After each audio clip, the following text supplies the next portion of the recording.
ahm, olá pessoal, espero que vocês estejam bem de saúde. Hoje eu quero dar continuidade à minha série sobre o livro O Grande Conflito. Estamos aqui a fazer um torneio para poder analisar alguns pontos importantes que o livro apresenta, que eu acredito ser alguns pontos conflitantes, que vai contra o princípio básico da palavra de Deus e vai contra toda a estrutura já pré-estabelecida pela própria igreja à luz da própria Escrituras, né? Então, a minha primeira série eu intitulei como A Pequena Luz, alguma coisa parecida, e hoje eu quero dar continuidade falando sobre o anjo mais amado e um bode expiatório, né? Vamos falar de Satanás. Esse livro foi escrito pela autora Ellen White. O que eu tenho aqui é a primeira edição de 2022. Então, quem puder acompanhar ali, eu vou poder meter aqui, vou poder criar duas telas, né? Uma em que eu vou apresentar a minha tela do computador e a outra em que eu estarei aí a argumentar algumas coisas que eu retirei do próprio livro, citações diretas do próprio livro. Não são as minhas interpretações em relação ao que eu estou a ler, não. É uma interpretação comum que qualquer pessoa que estivesse a ler o livro chegaria. Então, esse é o meu objetivo. E uma das citações que eu encontrei também no livro, uma daquelas bem fortes, bem pesadas, onde a autora, mais uma vez, reforça a sua autoridade, onde ela diz assim, abre aspas, de todos os grandes movimentos religiosos desde os dias dos apóstolos, nenhum foi mais livre de imperfeições humanas e engano satânico do que o movimento adventista do outono de 1844. Então, a autora está aqui a estabelecer mesmo a perfeição que havia no seu movimento. E foi nessa época em que ela também passou a ter algumas revelações, como ela mesmo julga. Então, esse livro, O Grande Conflito, para muitas pessoas que têm uma grande admiração pela Ellen White, não olham como o livro, desculpa, os livros, né? Como que fazendo parte das listas dos livros já existentes, mas eles olham de facto como o livro, né? Tipo, depois da Bíblia você tem o livro, que é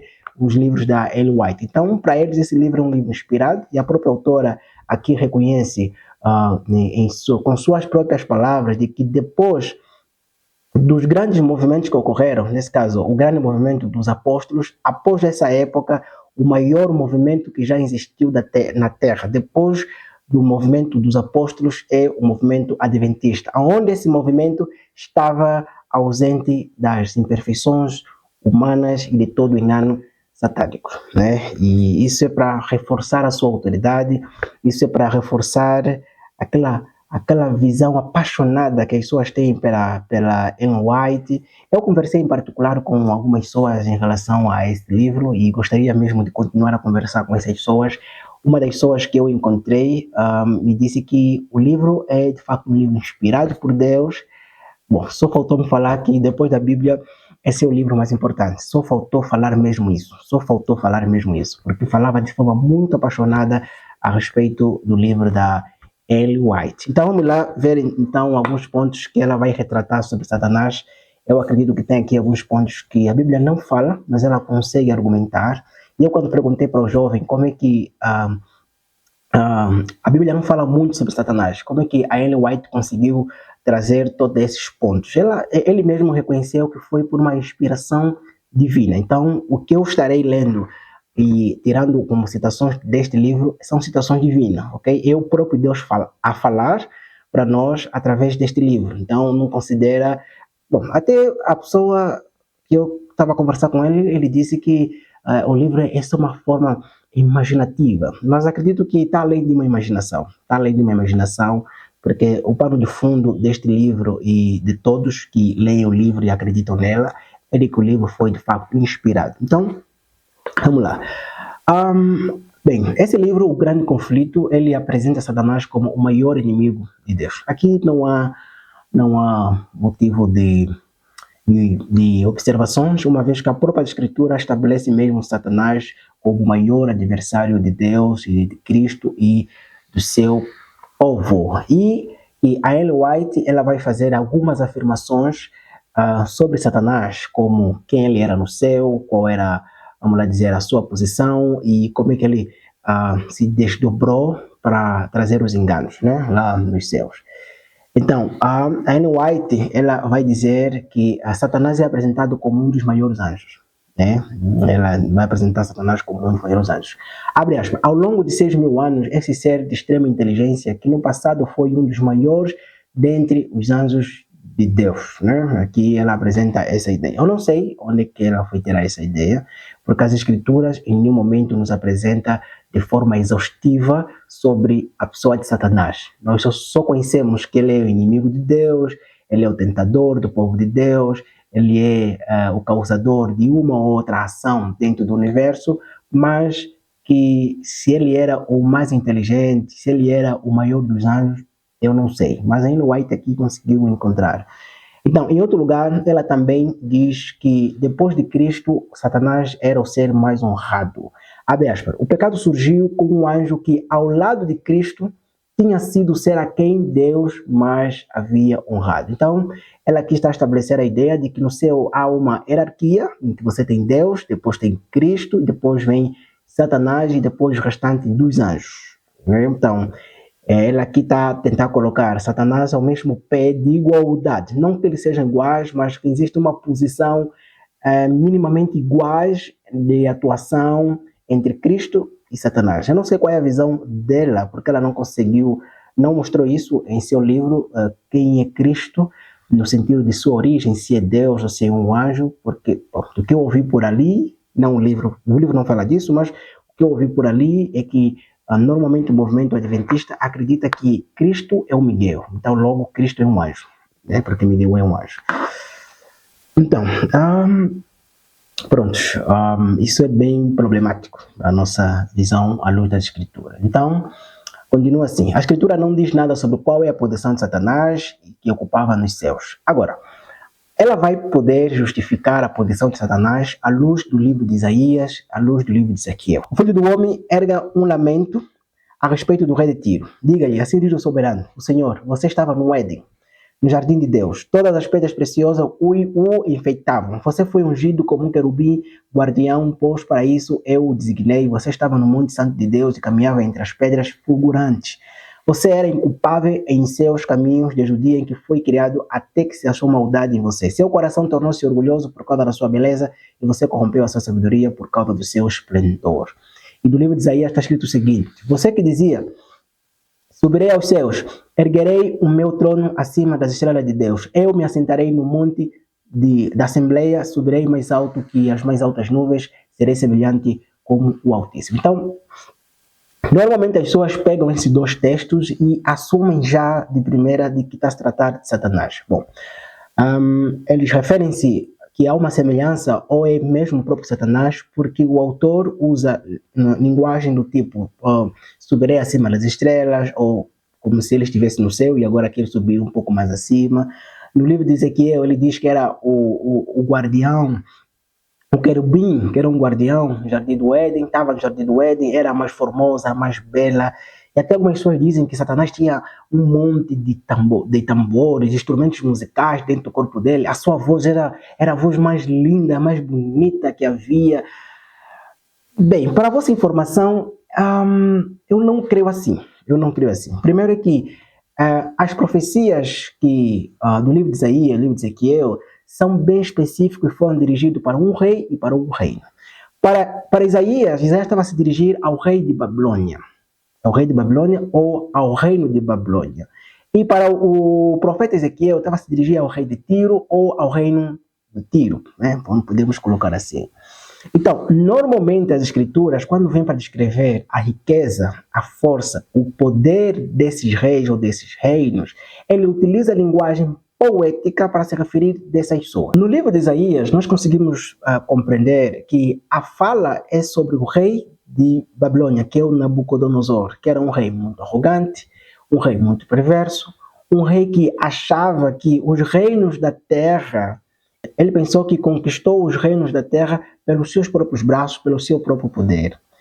E ele, sendo um rei muito arrogante, ele fala o que fala, dizendo que subirei acima das estrelas. Que essa fala, que subirei aos céus, é a fala do rei, ou seja, está a demonstrar a arrogância do rei. E uma das coisas que nós precisamos aqui saber é o seguinte, Existe outra parte das escrituras, como por exemplo no próprio livro de Ezequiel, onde o rei fala sobre o rei do Egito, diz o seguinte: ó faraó, rei do Egito, grande dragão que pousas no meio dos teus rios e dizes, o meu rio é meu e eu fiz para mim. Ou seja, o próprio rei do Egito também era um rei arrogante no tempo do Império Babilônico. Então, Deus está a pronunciar uma palavra de julgamento ao rei faraó, mas que essa pronúncia, essas palavras de maldição, elas vêm acompanhadas com uma profunda declaração de quem de facto eles são. Eles são reis poderosos, são reis fortes, mas que na sua própria força Deus ainda iria derrubá-lo. Uma outra afirmação que Deus faz acerca do rei do Egito é que o rei do Egito é comparado como o rei da Síria. O rei da Síria, nas escrituras, no livro de Ezequiel, no seu versículo, no seu capítulo 31,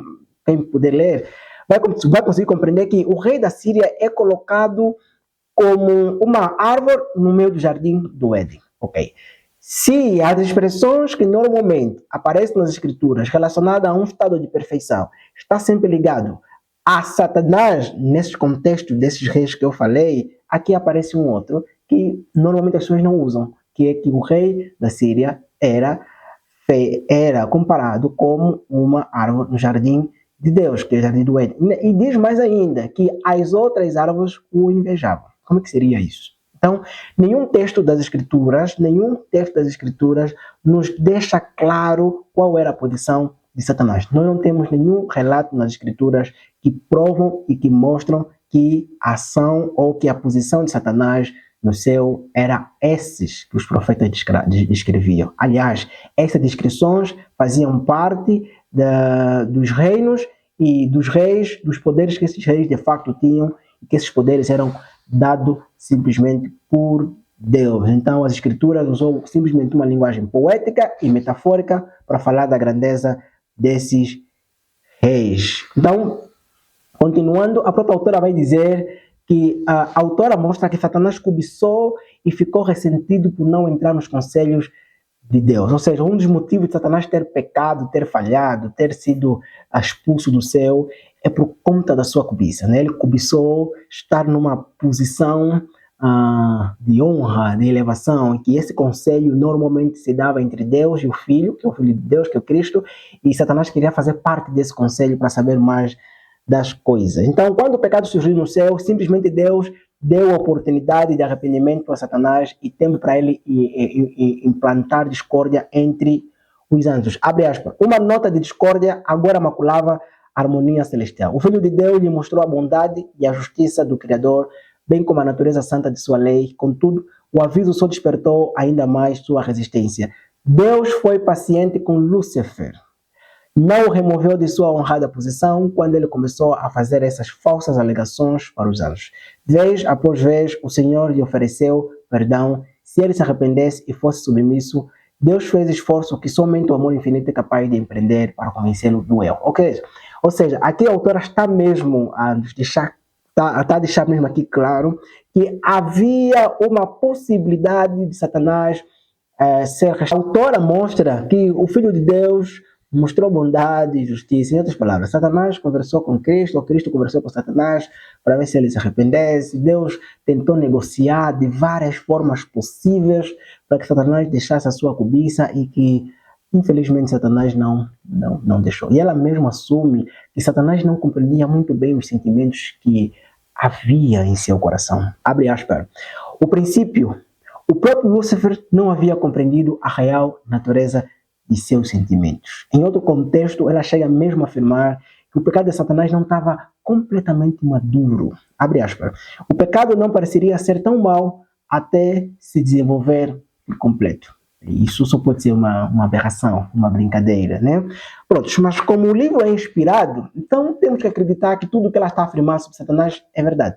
Ninguém aqui pode discordar, em outras palavras seria isso. E é lamentável que haja pessoas que estejam a recomendar um livro que mais se aproxima de ficção do que um livro espiritual, teológico, um livro de exortação, um livro que de facto usa as escrituras e somente as escrituras. Pelo menos o que eu estou a ler aqui, o que eu estou a afirmar para vocês, são afirmações graves a respeito de Satanás, algo que as Escrituras nunca em nenhum momento sustentou, que Deus perdoou Satanás 1000 vezes, como ela mesma aqui prefigura. Então, a Ellen White parece que acreditava, né, numa restauração dos anjos depois a queda, e mesmo assim Satanás pecou, falhou e não se arrependeu.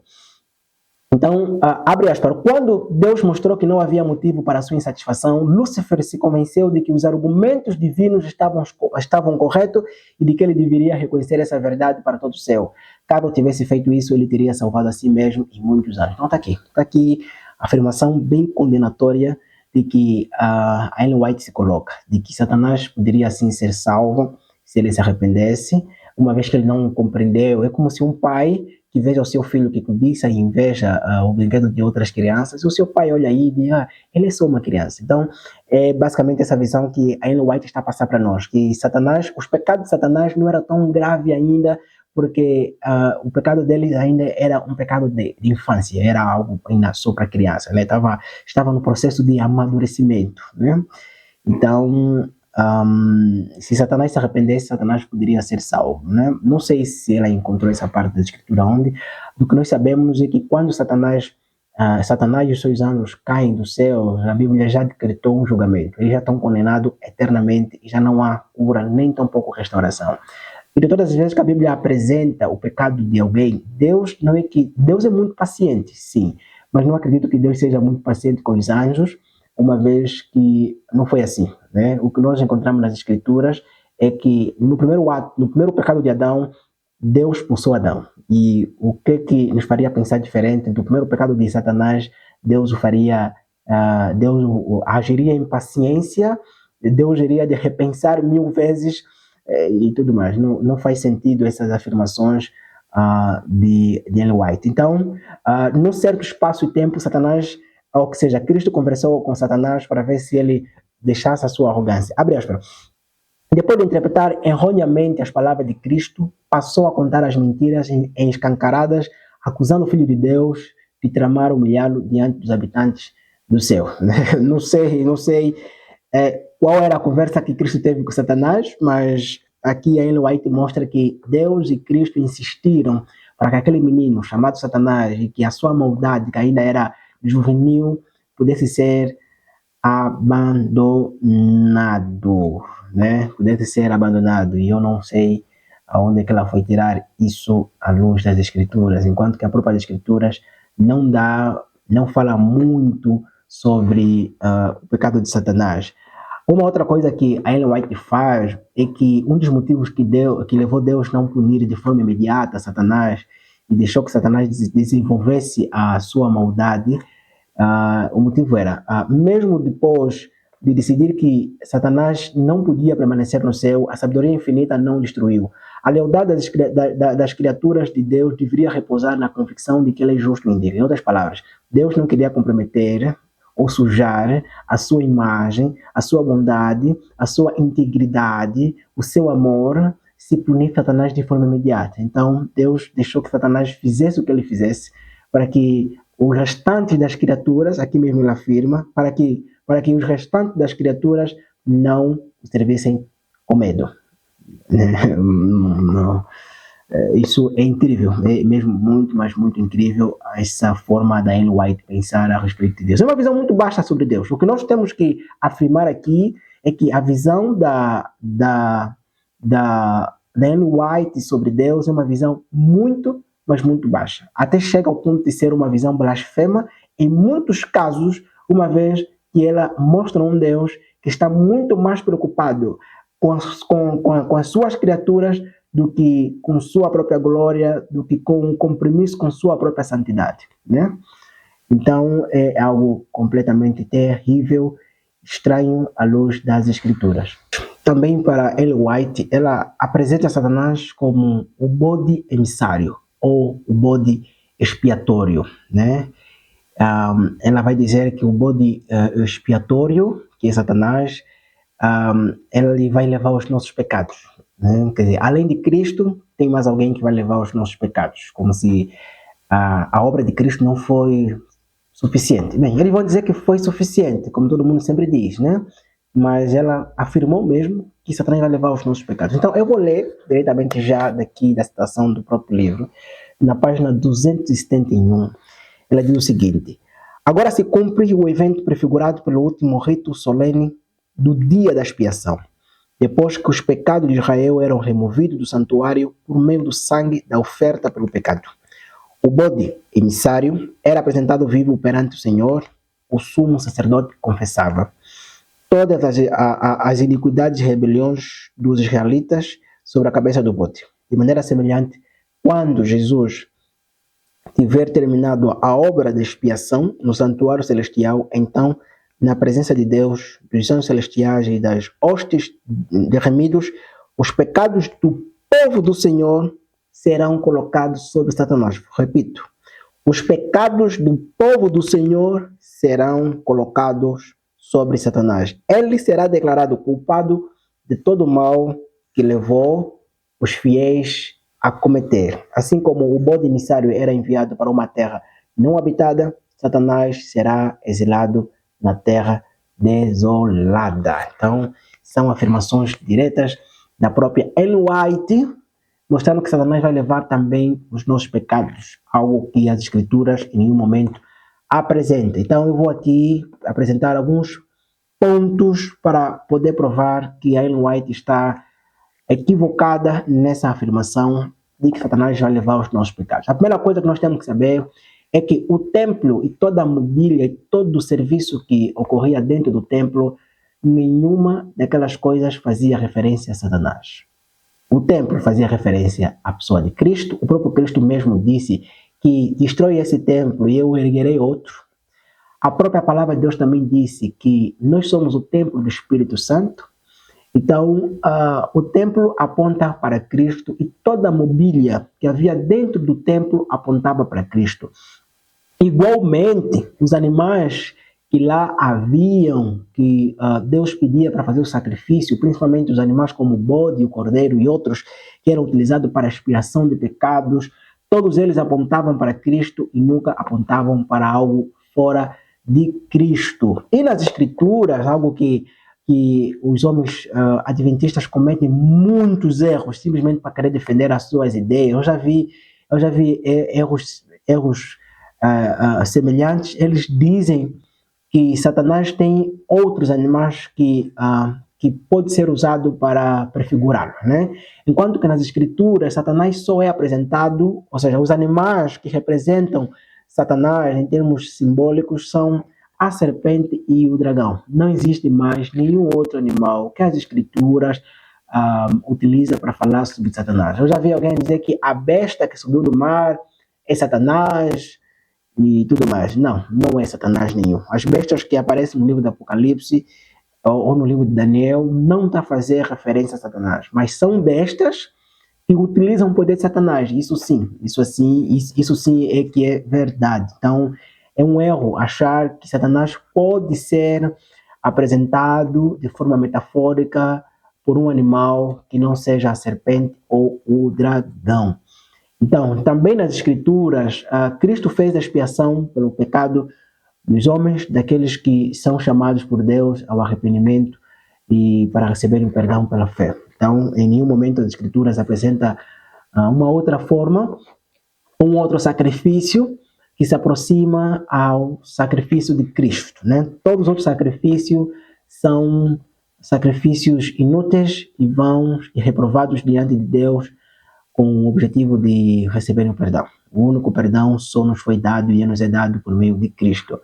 Então, a ideia de que Satanás carregará os nossos pecados, o pecado da humanidade, o pecado dos fiéis, é uma invenção da mente da Ellen White. Mas como o livro é sagrado, então não temos como. É o próprio Deus a falar pela boca da Ellen White, aqui no livro O Grande Conflito, mas eu estou aqui a provar que o livro tem, de facto, muitos erros. Ela diz que o movimento dela é o movimento que estava ausente das imperfeições humanas, mas me parece que essa tal imperfeição humana é manifestada em coisas bem básicas, bem simples, que até uma pessoa não cristã consegue compreender que há muitos erros, né? Ou seja, um Jordan Peterson conseguiria simplesmente discordar dessa afirmação da Ellen White sobre Satanás levar os nossos pecados. E, por último, o pecado pode ter começado com uma criatura angelical, que seria Satanás, mas a responsabilidade do pecado e daquilo que são as suas consequências, elas são individuais. São individuais. Então, quando Satanás pecou e com seus anjos, a Bíblia Deus já tinha decretado, Deus já decretou um final terrível para esses anjos. Alguns já foram punidos, no sentido de que foram aprisionados. No livro de 1 de Pedro fala disso, que alguns já foram, 2 de Pedro, desculpa, fala disso, que alguns já foram aprisionados, Deus não permitiu que eles pudessem sair. Outros vagueiam, e quando Cristo estava na terra, os próprios demônios, um dos demônios que foi se aposar a um porco, a Bíblia fala que eles disseram que não nos manda, como se fosse, não nos manda para algum lugar de prisão eterna, algum abismo, algum lugar que nós não poderemos mais sair, mas nos permite ir para o porco, né? Por isso eles foram entrar no porco, porque eles sabiam que cada ação de Cristo estava a significar a punição deles, a justiça desses mesmos seres. Então, nas Escrituras, o pecado pode ser, Satanás tenta as pessoas, mas nunca é Satanás quem, de facto, move a vontade da pessoa. Ou seja, Satanás só tenta, e nós, os seres humanos, é que caímos e que por nossa livre vontade decidimos então pecar e falhar contra Deus. Então, assim, Adão, quando pecou, Deus prestou conta para três pessoas. Deus prestou conta para Satanás, prestou conta para a Eva e prestou conta sobre Adão. Então, cada um levou os seus próprios pecados. E a Bíblia fala no livro de Mateus também, Mateus capítulo 25, que quando o Filho de Deus vier, ele vai separar os bodes das ovelhas, e que aqueles que não pertencem ao reino de Deus vão ser lançados no lago que arde como enxofre, porque essas pessoas decidiram seguir os mesmos caminhos maus de Satanás. Então eles vão ser lançados lá. Então, em nenhum momento as Escrituras diz que que Satanás, levará o pecado da humanidade. Não, Satanás não levará o pecado de ninguém, e porque se nós pecamos por nossa livre vontade, mas Satanás é um agente que simplesmente tenta e prepara o ambiente para que nós possamos cometer as nossas ações malignas por nossa livre vontade. Então, esse livro da Ellen White provou-se mais uma vez ser infeliz em algumas afirmações, principalmente a respeito de Satanás, que é o que causou o título desse livro, né? O grande conflito aqui está relacionado às ações